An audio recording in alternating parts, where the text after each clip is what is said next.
na ang atong butaran.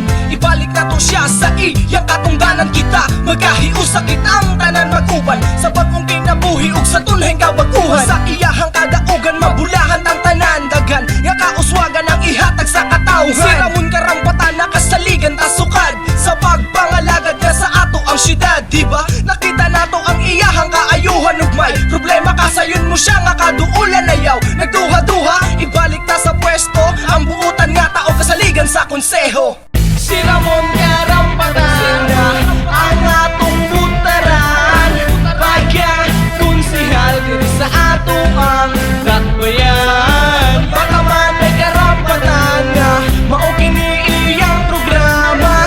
Pagka konsehal si Ramon karampatan. Si Ramon karampatan na champion sa masa.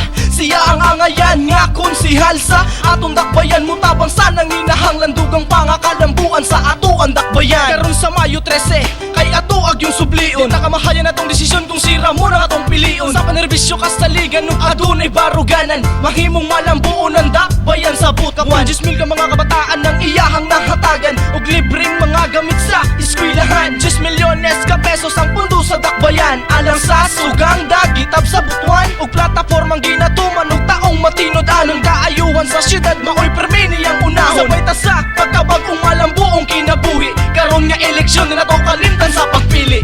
Si Ramon karampatan ang atong butaran.